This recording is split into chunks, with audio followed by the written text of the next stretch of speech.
వందే వందే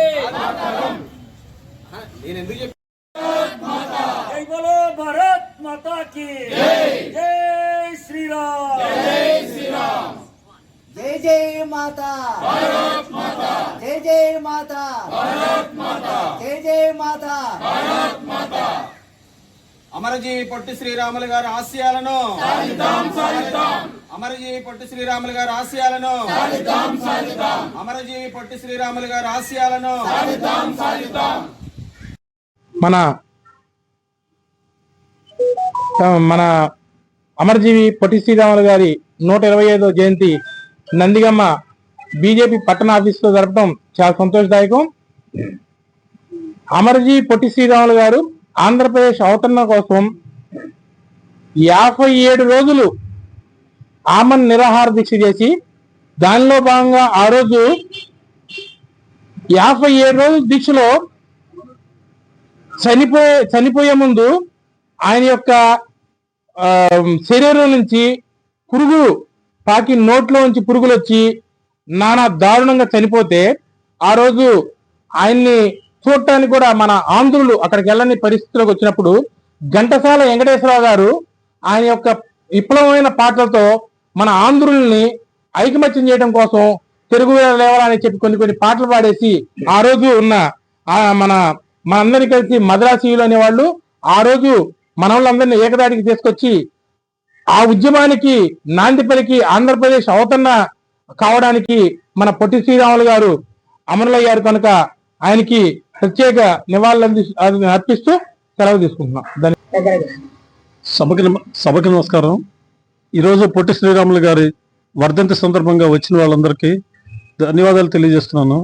అమరజీ పొట్టి శ్రీరాములు గారు మద్రాసు మన ఆంధ్రప్రదేశ్ కలిసి ఉన్న రోజుల్లో మనకి చాలా రకాలుగా అవమానాలు జరిగేవి.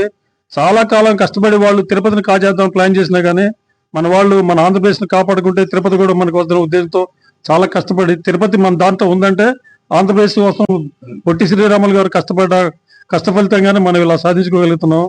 ఈ విధంగా తెలియజేస్తున్నందుకు మీకు సంతోషపడుతున్నాం. ఈరోజు అమరజీవి పొట్టి శ్రీరాములు గారి జయంతి సందర్భంగా నందిగామ భారతీయ జనతా పార్టీ కార్యాలయం ముందు ఆయనకి ఘనమైన నివాళులు అర్పించడం జరిగింది. మరి ఆయన చేసినటువంటి కృషి ఆంధ్ర రాష్ట్ర అవతరణ కోసం 58 రోజుల పాటు ఆమరణ నిరాహార దీక్ష చేసి ఆయన ప్రాణాలను సైతం వదిలిపెట్టి ఈ రోజున తెలుగు వారి ఆత్మగౌరవాన్ని కాపాడి తెలుగు ప్రజల కోసం ఆయన శ్రమించినటువంటి పరిస్థితి మనకు అందరికీ తెలిసిందే. ఆయన ఆ రోజున శ్రమించబట్టే మనకి తమిళనాడు అవన్నీ కూడా విడిపోయి ఈరోజు తెలుగు వారికి ప్రత్యేకమైన ఆత్మ గౌరవం కానివ్వండి, తెలుగు రాష్ట్రానికి కావలసినటువంటి మరి చిన్న రాష్ట్రంగా ఉన్నప్పుడు మాత్రమే రాష్ట్రం ఎదుగుదలకి అభివృద్ధికి ఉపయోగపడుతుందని ఆ రోజున వాళ్ళు చేసినటువంటి కృషి ఫలితం ఈరోజు మనం ఆంధ్ర రాష్ట్రంలో అనుభవిస్తా ఉన్నాం.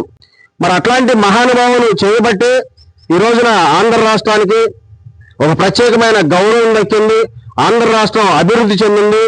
మరి అదే ప్రకారంగా ఆంధ్ర రాష్ట్రానికి ఇలా ప్రపంచ దేశాల్లో చెప్పుకునేటువంటి వెంకటేశ్వర స్వామి కూడా మన ఆంధ్ర రాష్ట్రానికి దక్కటం మరి ఆయన చేసిన కృషి ఫలితమేనని ఆయనకి ఘనమైన నివాళులు అర్పిస్తూ మరి అదేవిధంగా ఈ రోజున ఎన్డీఏ గవర్నమెంట్ అమరావతిలో 58 అడుగుల విగ్రహాన్ని ఏర్పాటు చేయటం 125వ జయంతి సందర్భంగా నిజంగా ఆంధ్ర రాష్ట్ర ప్రజలు ఆయనకి గర్వం దక్కించి ఇలా వైశ్య కుటుంబంలో పుట్టి వైశ్యులు కూడా ఆరాధించే వ్యక్తి కాబట్టి ఆంధ్ర తెలుగు ప్రజలందరూ కూడా ఆరాధించే వ్యక్తి కాబట్టి మరి రాజధానిలో ఆయన విగ్రహం పెట్టడం కూడా హర్షణీయమని చెప్పేసి ఈ సందర్భంగా తెలియజేస్తూ ఉన్నాను.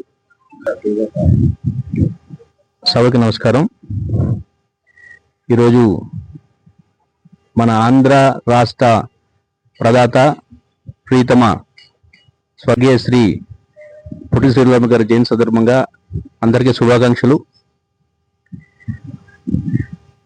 ఆయన మామూలుగా ఏదో త్యాగం చేశారు లేదంటే ఒక ఆమరణ నిరాహార దీక్ష అనేది మామూలుగా చెప్పడం చాలా బాగుంటుంది, కొంచెం మామూలుగా ఉంటుంది. కానీ ఆమరణ నిరాహార దీక్ష అంటే 57 రోజులు ఏమి తినకుండా మనుషులు కూడా కాకుండా వారి యొక్క శరీరం యొక్క సిస్టమ్ మొత్తం రివర్స్ అయింది. మలమూత్రాలు కూడా నోటి నుంచి వచ్చే పరిస్థితి. ఆయన యొక్క దయనీయ పరిస్థితి చివరిలో ఆ యొక్క చరిత్ర చదివితే ఆంధ్ర రాష్ట్రంలో పుట్టినటువంటి ప్రతి ఒక్కళ్ళు కూడా, ఆంధ్ర ఒకటే కాదు అసలు ఆయన యొక్క త్యాగశీలిని తలుచుకుంటే ప్రతి ఒక్క మనిషికి కూడా కళ్ళం బట్టి నీళ్ళు కాకుండా మారు. అటువంటి త్యాగశీలి ఆంధ్ర రాష్ట్రానికి రావటం, ఆంధ్ర రాష్ట్రాన్ని విడిపించుకోవడం జరిగింది. అదంతా ఒక ఎత్తు అయితే, అప్పట్లో కాంగ్రెస్ పాలన నెహ్రూ గారు వాళ్ళ యొక్క అనిశ్చితిగా నుండి అణగదొక్కడం ఏ రకంగా ఉంటుందంటే, సాక్షాత్తు అప్పుడున్న రిపోర్టులు కానీ అందరూ చెప్పినప్పటికీ కూడా ఈయన యొక్క ఉద్యమాన్ని తొక్కిపెట్టాల్సిన పరిస్థితి వచ్చింది అప్పట్లో. అంటే వాళ్ళ యొక్క ఆంధ్రులు అంటే ఎంత హేళనగా చూశారు అనేది ఒక నిదర్శనం. అటువంటి దాంట్లో ఆయన ప్రాణాలు పోయినా పర్లేదు, నేను మన ఆంధ్రప్రదేశ్ కోసం త్యాగం చేశాను, చరిత్ర నిలిచిపోతామనే మొండి పట్టుదలతో ఆయన ప్రాణాన్ని త్యాగం చేసి వారి యొక్క ఈ రావడం ఆంధ్రప్రదేశ్ యొక్క వారి యొక్క బాగుంటారు దాన్ని మన త్యాగ ఫలితం అని చెప్పుకోవచ్చు. అటువంటి వారికి ఈరోజు నివాళులు అర్పించడం చాలా గర్వకారణం. ఆంధ్రులుగా మేము అందరూ గర్వపడుతున్నాం. ధన్యవాదాలు. भारत माता की, भारत माता की, भारत माता की. अमर रहे పొట్టి శ్రీరాములు గారు, అమర్ రహే పొట్టి శ్రీరాములు గారు. అందరికీ నమస్కారం. ఈ రోజు పొట్టి శ్రీరాములు గారి జయంతి సందర్భంగా మన Bharatiya Janata party town office లో ఇలా కలవటం నాకు ఎంతో ఆనందదాయకం, శుభ సూచకం. అలాగే మన టౌన్ ప్రెసిడెంట్ గారు ప్రతి ఒక్క కార్యక్రమం ఇలా చక్కగా నిర్వహించాలి అని నేను ఆశిస్తున్నాను. అలాగే పొట్టి శ్రీరాములు గారి 125వ జయంతి సందర్భంగా నా శుభాకాంక్షలు తెలియజేస్తున్నాను. శుభాకాంక్షలు. అలాగే ఆయన్ని మనం కోల్పోయామే అన్న బాధ నాకు పొద్దున్న నుంచి కూడా చాలా ఉంది. ఎందుకంటే నేను చదువుకున్న రోజుల నుంచి పొట్టి శ్రీరాములు గారి నానిటైల్లో కానీ అలా ఆయన 8-9 తరగతుల్లోనే మాకు ఆ రోజుల్లో ఉండేవి, చదివేదాన్ని. చాలా స్ఫూర్తి ప్రదాత. అలాగే మీ పొట్టి శ్రీరాములు గారు అని ఇప్పుడు అంటే కాదు, మన పొట్టి శ్రీరాములు గారు అన్నాను నేను. అంటే మన ఆంధ్రప్రదేశ్ యొక్క సంస్కృతి సంప్రదాయాలేంటి, ఆంధ్రప్రదేశ్ యొక్క హక్కులేంటి, తెలుగు జాతికి ఉన్న హక్కులు, తెలుగు జాతికి ఇవ్వాల్సిన గౌరవం ఇవ్వాలి అని చెప్పి ఆయన పోరాటం చేశారు అనటానికి ఎటువంటి అతిశయోక్తి లేదు. అలానే ఆయన ఎంత దయనీయ పరిస్థితిలో అమరులైనారో కూడా మన టౌన్ ప్రెసిడెంట్ గారు కానీ అందరూ కూడా ఈరోజు చెప్పడం జరిగింది. అది తలుచుకుంటేనే చాలా బాధాకరంగా ఉంది. అలాగే మనం ఏదైనా ఒక పోరాటం చెయ్యాలి అంటే బలిదానం చెయ్యాలా, ప్రాణత్యాగం చెయ్యాలా అనేది నాకు చిన్నప్పటి నుంచి ఒక ప్రశ్న అలా మిగిలిపోయి ఉండేది. బలిదానం చెయ్యాలా, ప్రాణత్యాగం చెయ్యాలా, ప్రాణత్యాగం అవ్వందే ఏది అవదా అంటే ప్రాణత్యాగం తర్వాత ఎందుకు ఇచ్చారు? అప్పట్లో కేంద్ర ప్రభుత్వం కానీ రాష్ట్ర ప్రభుత్వాలు కానీ ఏవైనా కానీ వాళ్ళు మేల్కొన్నారు అంటే బలిదానం అయిన తర్వాత మేల్కొంటారా, ముందు మేల్కొనరా అనే నా ప్రశ్న అలాగే చిన్నప్పటి నుంచి అలా మిగిలిపోయింది. దానికి స్ఫూర్తి ప్రదాత ఎవరు అంటే గత 15 సంవత్సరాలుగా మన ప్రధానమంత్రి మోడీ గారు ఒక మంచితనం, మానవత్వం, దేశ ధర్మం అనే ఒక ఫ్యాక్టరీలో నుంచి వచ్చారు.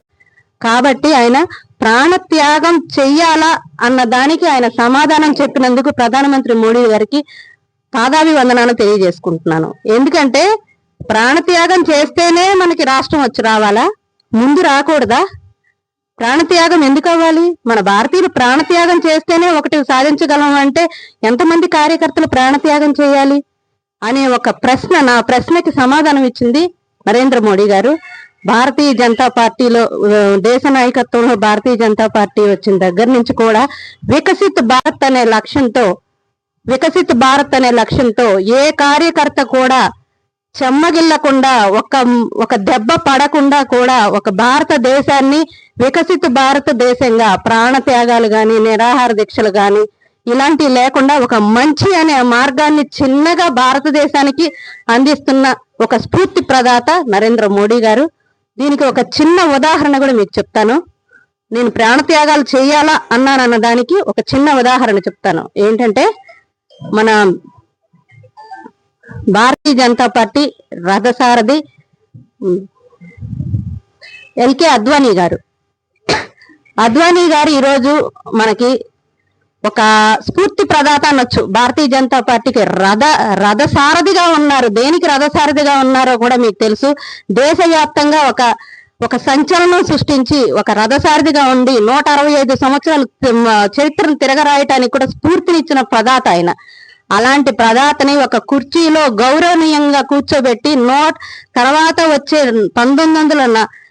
2045 సంవత్సరం వరకు మేము ఇలాంటి మంచి బాట వేస్తాము అని చెప్పి ఆయన్ని సజీవంగా కూర్చోబెట్టే మన దేశ ప్రధాని భారతదేశాన్ని ముందుకు తీసుకెళ్తున్నారు. అంటే మాకు ప్రాణ త్యాగాలు వద్దు. ప్రాణ త్యాగాలు అనేది గతం. అప్పటి ప్రభుత్వం దాష్టిక ప్రభుత్వం చేసినాయి. కానీ ఎన్డీఏ గవర్నమెంట్ లో ఉన్న ప్రధానమంత్రి మోడీ గారు అయినా, అమిత్ షా గారైనా, రాజ్నాథ్ సింగ్ గారైనా, ఎవరైనా కానీ ప్రాణ త్యాగాలకు మాత్రం వారు ఎక్కడా చోటు ఇవ్వలేదు. ఒక కార్యకర్తని చక్కగా పూలబాట వేస్తున్న భారతదేశాన్ని కూడా ప్రతి ఒక్క పెద్దలకు గాని అతి పెద్దలకు కూడా చూపించుకుంటూ తీసుకెళ్తున్న ఒక మహనీయులు అని అంటానికి కూడా నేను వెనకడట్లేదు. అలాగే ప్రతి ఒక్క భారతీయ జనతా పార్టీ కార్యకర్తకు ఇక్కడికి వచ్చిన పెద్దలందరికీ కూడా పేరు పేరున ధన్యవాదాలు తెలియజేసుకుంటూ సెలవు తీసుకుంటున్నాను. భారత్ మాతా సాధిద్దాం సాధిద్దాం. భారత్ మాతా వర్ధిల్లాలి. భారత్ మాతా జిందాబాద్. జై శ్రీరామ్. సాధిద్దాం సాధిద్దాం. జై శ్రీరామ్. వీడియోలో పడతారు ఆయన. అందరికీ నమస్కారం. ఈరోజు నందిగామ పట్టణ భారతీయ జనతా పార్టీ ఆఫీస్ నందు పొట్టి శ్రీరాములు గారి 125వ జయంతి కార్యక్రమాన్ని ఘనంగా నిర్వహించినారు. ఈ కార్యక్రమానికి నందిగామ మార్కెట్ యార్డ్ చైర్మన్ పిట్టల శ్రీదేవి గారు, అలాగే భారతీయ జనతా పార్టీ సీనియర్ నాయకులు సైదా గారు, అలాగే నందిగామ పట్టణ అధ్యక్షులు మునగంటి కామేశ్వరరావు గారు, మా కన్వీనరు కొర్లికొండ సీతారామయ్య గారు పాల్గొని వారికి ఘనంగా నివాళులు అర్పించడం జరిగింది. త్యాగం అనే దానికి ఈ రోజుల్లో చాలా చులకన భావన ఏర్పడింది. ఒకనాటి పట్టుదల ఆంధ్రులంటే ఆరంభ సూరులు అనే మాత్రమే ఉండేది. అలాంటి దాన్ని పట్టుదలగా ఉండి ఆంధ్రులు తలుచుకుంటే సాధించింది ఏమీ లేదని మద్రాసు రాష్ట్రం నుంచి ఉమ్మడి ఆంధ్రప్రదేశ్ ని విభజించడానికి వారు చేసినటువంటి త్యాగ ఫలితం చరిత్రలో ఎప్పటికీ కూడా నిలిచిపోతుందని ఈ సందర్భంగా తెలియజేస్తూ వారికి నందిగామ భారతీయ జనతా పార్టీ తరపు నుంచి ఘన నివాళులు అర్పిస్తున్నాము. థ్యాంక్ యూ, ధన్యవాదాలు. భారత్ మాతాకి భారత్ మాతా. జై శ్రీరామ్. జై శ్రీరామ్. 25 పొట్టి శ్రీరాములు గారి జయంతి సందర్భంగా ఆంధ్రప్రదేశ్ రాష్ట్ర ప్రజలందరూ కూడా ఎంతో గొప్పగా ఈ రాష్ట్రం యొక్క ఏర్పాటుకు పోరాడినటువంటి ఆయన గురించి మరి అన్ని రకాల ప్రజలు వారిని తెలుసుకుంటూ కార్యక్రమాలు నిర్వహించడం, దాంట్లో భాగంగా భారతీయ జనతా పార్టీ నందిగామ పట్టణ ఆఫీసులో ఇవాళ వారిని స్మరించుకోవడం అనేది చాలా ఆనందదాయకం. ఒక వ్యక్తి త్యాగం చేస్తే ఎంత గొప్పగా ఉంటుందో పొట్టి శ్రీరాములు గారు ఒక ఉదాహరణ. మరి ఇంత పెద్ద రాష్ట్రం, సుమారుగా ఒక 3-4 కోట్ల మంది ప్రజలు, అంటే 6 కోట్ల ఆంధ్రులు అంటాం. మరి దాంట్లో భాగంగా ఇవాళ ఆంధ్రప్రదేశ్లో దగ్గర 4 కోట్ల మంది ప్రజలు ఉన్నారని ప్రభుత్వ లెక్కలు. మరి ఇటువంటి 4 కోట్ల మంది ప్రజలకు అట్లానే విడిపోయినటువంటి ఆంధ్ర రాష్ట్రం, అంటే అప్పుడు ఉమ్మడి తెలంగాణ, ఈ ఉమ్మడి ఆంధ్రప్రదేశ్లో ఆయన సాధించినటువంటి విజయం ఈ ఆంధ్ర రాష్ట్ర అవతరణ. ఇటువంటి ఆంధ్ర రాష్ట్ర అవతరణకి ఎంతో త్యాగం చేసినటువంటి ఆయన్ని మనందరం కూడా ఇవాళ అమరావతి రాజధాని ప్రాంతంలో పెద్ద విగ్రహం పెట్టాలని చెప్పేసి ప్రభుత్వం నిర్ణయం తీసుకోవటం చాలా ముదాహం, ఆనందదాయకం. కాబట్టి త్యాగం చేస్తే ఎంత పనైనా సాధించవచ్చు అనేటువంటి దానికి ఒక ఉదాహరణ శ్రీరాములు గారు. కాబట్టి సమాజంలో దేశం కోసం, సమాజం కోసం అర్పణ చేయాల. ఇవాళ భారతీయ జనతా పార్టీ ప్రధానంగా చెప్తున్నటువంటిది అదే. మనం ఇవ్వకుండా దేశం మనకేమి ఇవ్వదు. కాబట్టి మోడీ గారు ఇవాళ ఎంతో వ్యయ ప్రయాసాలు కోర్చి ఈ దేశ రక్షణలో కానివ్వండి, ఈ దేశ అభివృద్ధిలో కానివ్వండి తన వంతు సహాయ సహకారాలు అందిస్తూ త్యాగాలు చేసుకుంటూ కుటుంబం అనేటువంటి లక్ష్యం లేకుండా దేశమే లక్ష్యంగా ప్రయాణం చేస్తున్నటువంటి పరిస్థితులు. అటువంటి మోడీ గారు లాంటి వాళ్ళందరికీ కూడా చాలా మందికి సమాజంలో పెద్దవాళ్ళకి శ్రీరాములు గారు లాంటి వాళ్ళు ఒక రోల్ మోడల్ అన్నమాట, అంటే ఒక ఉదాహరణ. అటువంటి వాళ్ళని సమాజంలో మనం ఎందుకు ఇటువంటి కార్యక్రమాలు నిర్వహించాలంటే ఇటువంటి వ్యక్తుల సమాజం యొక్క అభివృద్ధికి ఇటువంటి వ్యక్తుల యొక్క త్యాగాలే మనలాంటి వాళ్ళకి మూలం. కాబట్టి దీన్ని దృష్టిలో పెట్టుకొని సమాజంలో ఉన్నటువంటి ప్రజలందరూ కూడా మార్గదర్శకంగా ఎదగాల, సమాజం కోసం దేశం కోసం హితంతో పనిచేయాల. ధన్యవాదాలు.